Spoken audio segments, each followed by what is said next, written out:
Ladies and gentlemen, please take your seats. The show is about to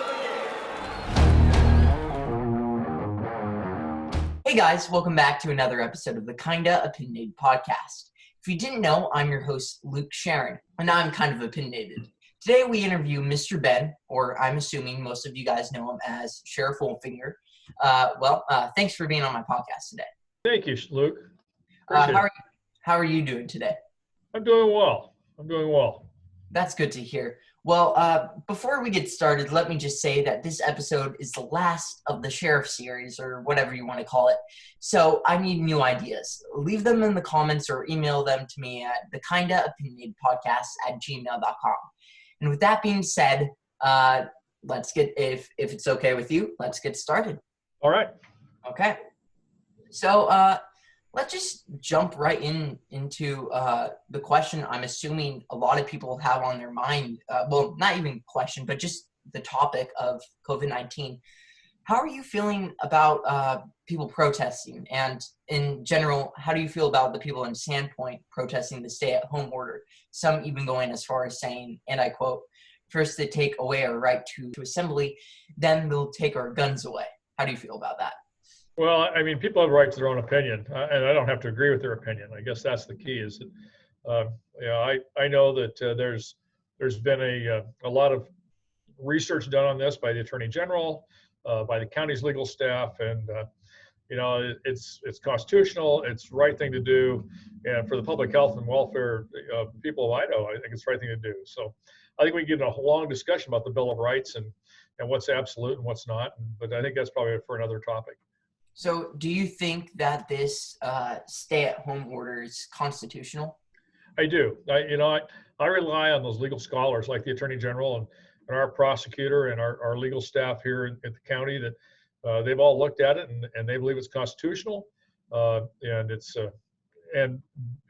on that, my obligation is to enforce it. And the order is very clear. It says the sheriffs and chiefs of police will enforce the order. And the law says I'll enforce the order. That's my only authority. Yeah, I agree with you. Now, on the topic of that, here's a question from my Facebook community. Why are you enforcing this stay-at-home order that some may find unconstitutional? I think that the order is constitutional, and quite frankly, it's not my role. It's the role of the legal scholars. And our systems in this country gives us a chance to redress that. We redress that through the court. And even though I've seen a lot of people complain about it, I haven't seen any suits filed against the governor or against the president or any governor in any state at this point saying this is an unconstitutional act and it should not be enforced. My obligation, as set by the legislature, in Idaho, the Idaho Constitution says the sheriff shall perform the duties as set by law. Laws are made by the legislature, and the legislature's laws on enforcement of quarantines is very clear. It's my job to enforce them, and so we're gonna follow the law and do that. If people want to contest it, we have a great legal system in this country to do that, and that's the right way to do it. That's the constitutional way to do it. Yeah. Okay. Thank you for your answer. Moving on, what's the biggest challenge of being the sheriff, in your opinion? Yeah, that's a great question, Luke, and I think it's a very careful balancing act between providing the best possible law enforcement services in the county while still being fiscally responsible and dealing with the ever-growing population and need for more and more services, all the while keeping in mind all the staff that I have, and they're the people that really do the job, and taking care of the staff and balance. It's a real careful balancing act between fiscal responsibility, providing the service people want, and making sure that I have the staff to do it and they have the equipment and energy and resources to do it right. Yeah. This is just a question I just had off the top of my head. Because a lot of the candidates for sheriff, it just seems like I haven't really been involved in politics that much until recently. But is this race a little different just in general than other sheriff races? Because it seems like, to me, I don't know how other sheriff races go, but I don't know if they go like this. Is it the same as other sheriff races? Well, I think every political race is a little bit different. I mean, there are a lot of people doing that, probably because I said I was going to retire a long time ago, shortly after I took office the second time around, and so I think that there have been a lot of time for people to decide, make the decision to run and amp up. Though in my first race in 2012, when Sheriff Watson retired, uh, I had 2 opponents in the primary, and I had 4 opponents or three opponents in the general election. So, there are plenty of opponents out there. And in 2016 when I ran, I only had 1 opponent each in the primary and in the general as well. So I mean, it really kind of depends on, it depends on the year, it depends on who's actively involved. It depends on the interest of the public. And I think as we see this community grow more and more, people are going to say, gee, I'd like to get involved in local government. And I think we'll see that not only sheriff's races, but all kinds of different races. Yeah, I agree. This is a question I asked all the candidates, what, in their opinion, was the biggest challenge in Kootenai County. And I mean, here's the question to you. What do you find is the biggest challenge in Kootenai County? Well, I think it's addressing the rapid growth in the county while being challenged on the idea that people want the same level or better levels of service with no more cost. Yeah. And I mean, providing service costs money. And nobody wants to pay taxes. I don't like paying taxes. Your folks probably don't like paying taxes. But if we want that continuing level of service, we have to provide more resources. And that means more personnel. That means more fuel, more cars, more everything. That's the biggest challenge, is how do we do that effectively? Yeah. Thank you for your answer. Now, this is another kind of topic that I brought up with the sheriff candidates, but I thought I would bring these questions up with you just because you are the sheriff. What do you think about the suicide rate in Idaho, specifically in Kootenai County? I believe we're 16% higher than the national average. Yeah, suicide rate here is incredibly high, and it's sad. It's sad. It's sad that people don't have hope. And most of the time when we see a suicide, it's something that comes from a temporary circumstance, but people just don't have hope. We do everything we can to try to intervene. We have people that work with the Department of Health and Welfare to identify high-risk individuals so we can get them case managers and things like that. I was a huge proponent and very active in the establishment of the crisis center here. I still sit on their board.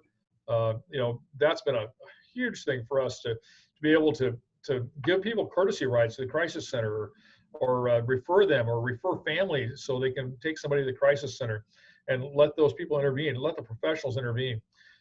We train a lot more on mental health issues than we ever did. I mean, that was unheard of when I first became a deputy, almost over 37 years ago, but now that's regular. We do crisis intervention training, and so we're trying to do everything we can, but it comes back to having hope. And if I had all the right answers for that, well, I'd be really wealthy because I could write a book and sell it.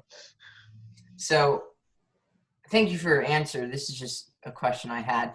What do you think is, because there isn't one direct answer to why people commit suicide, but if you were to give a prediction, why do you think so many people are committing suicide specifically here?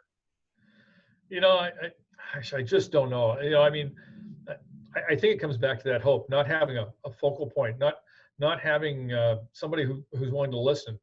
And the resources are there. I think there's such a stigma to suicide that people are afraid to reach out and talk to somebody. And gosh, that's the first thing we want to get rid of, is the stigma, and encourage people to seek help. And if you know of somebody who's maybe contemplating hurting themselves, killing themselves, man, reach out, refer it to somebody like us, where we can get them the help they need. Yeah. And I think, somebody knows something's going on with somebody else. And man, if you think they're talking that way or acting that way, you got to reach out and get some help. Don't just think, oh, they'll never do it. Yeah. Thank you for your answer. Now, here's just a question I had. I mean, besides law enforcement and being our county sheriff, what do you do in your spare time? Well, I'm active in my church, and as you know. Yeah. I have grandchildren, and I really enjoy spending time with them. My wife and I like to travel, and we like to camp and things like that. But I fish and I golf, and when I retire, I plan on doing a whole lot more of that. Well, thank you for your answer. This is a question that when I asked on Facebook and asked in my community of people who watch it or listen, this was one of the questions that I got. Who makes up the Sheriff's Association? Can retired sheriffs from all over the country that move here be a part of it? And how does that endorsement process work? Well, I guess I need to clarify which Sheriff's Association you're really talking about. If it's the Deputy Sheriff's Association that's active here, that's open to members of the Sheriff's Office here. And it's a standalone, nonprofit organization, and their views are their own. If you're talking the National Sheriff's Association, that's open to all active sheriffs and retired sheriffs from across the country. And there's over 3,000 active sheriffs in the country. I'm a past president of the Western State Sheriffs, and that's open to the sheriffs from 17 Western states, basically the states west of the Mississippi that actually have sheriffs.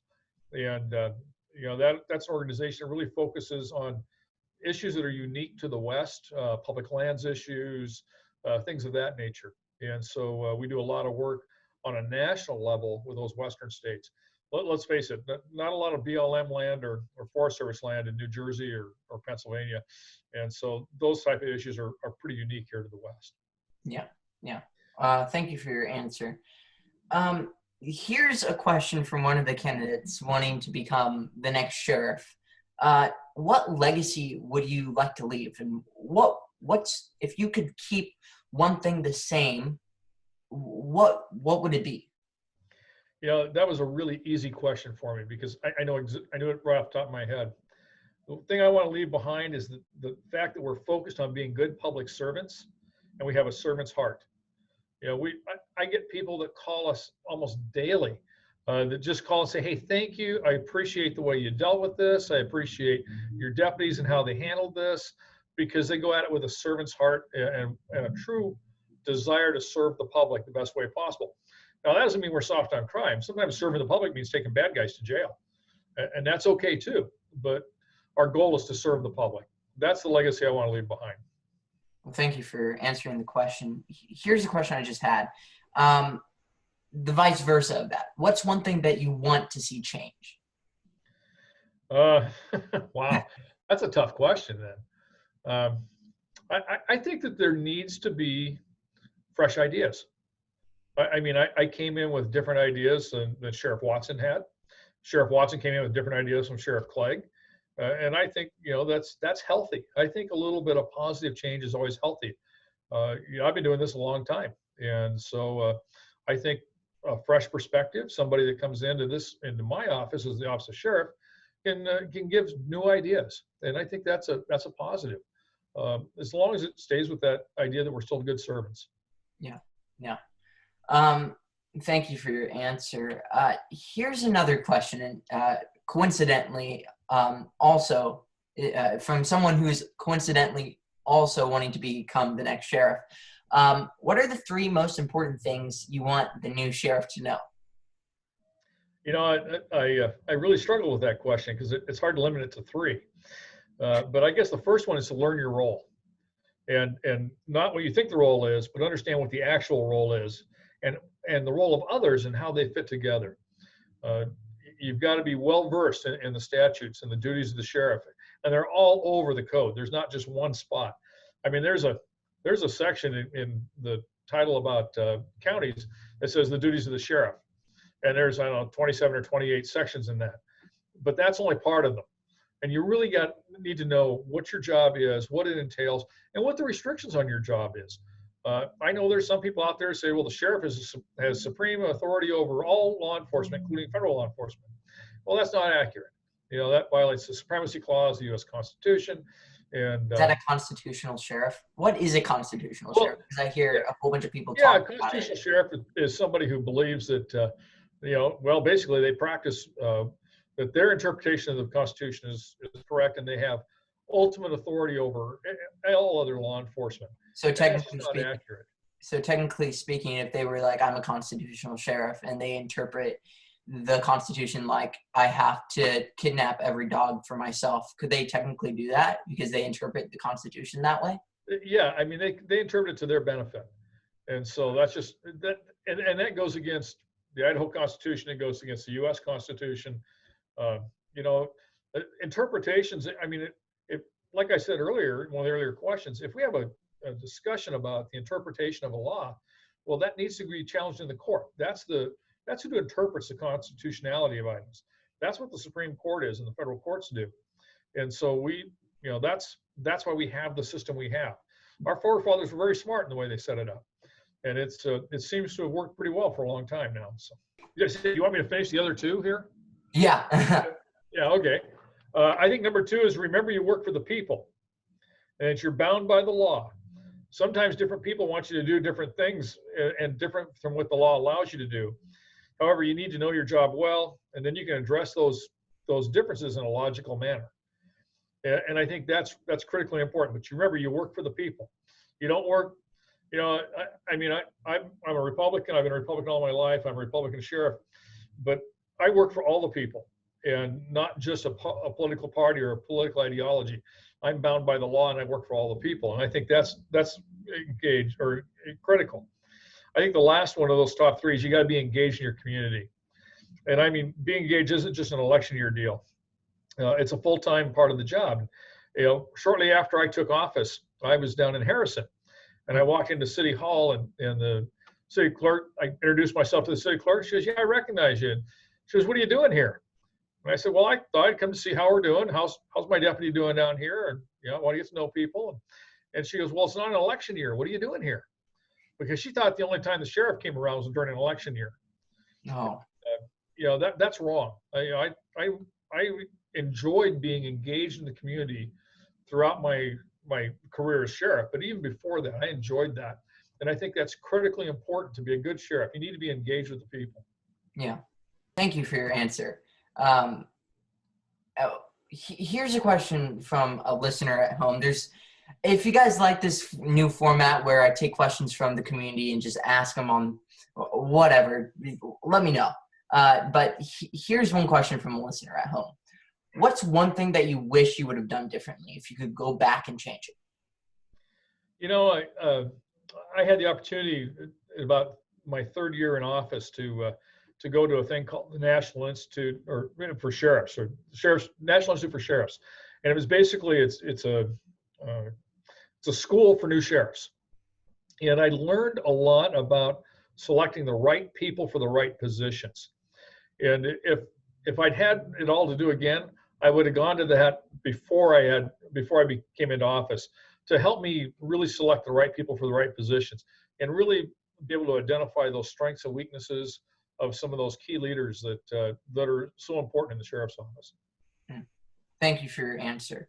Okay, now this question determines if you can retire or not, because I mean, if you don't answer it correctly, then you'll have to stay sheriff for another, at least, we'll just say 1 billion years. But what's your favorite type of pizza, and does pineapple belong on pizza? Well, first, let me put the caveat in there that you'll have to just, make sure that my wife's okay with that, me staying in office, because I don't think that's going to happen. But my favorite pizza is build my own with spicy Italian sausage, mushrooms, and black olives with extra cheese. I can eat pineapple on pizza, but it's not one of my top 5 listings. But I like pizza with sauerkraut. And something I didn't think I'd like, but I tried it. I was back in Ohio with my wife's family, and I found it's really good. And sauerkraut, really? Sauerkraut on pizza. It was great. With some good spicy Italian sausage. It was awesome. Oh my goodness. Yeah, I didn't think I'd like it either. For that, you'll have to stay in office for at least 1 trillion years at this point. Come on. Oh, that was the wrong answer. Pineapple pizza, Hawaiian is the best. Well, okay. Well, remember, we all have the right to our own opinion. We just don't have to agree. Well, thank you for being on my podcast today. Sometimes when I call them up or I email them, they there's some people who are like, yeah, sure. And then they hang up and then they never respond. I've had that a couple of times. So I'm just appreciative that you responded and you're on it. Thank you. Well, thank you, Luke. I appreciate it. I've always been one to, public wants to hear from me, I'm happy to do it. Thank you. Well, if you guys enjoyed this episode of the Kinda Opinionated Podcast, subscribe, like, follow, do whatever you want. If you're listening to iTunes, Google Podcasts, or any of those, you can subscribe or do whatever. Well, thank you guys for listening. And until next time, goodbye.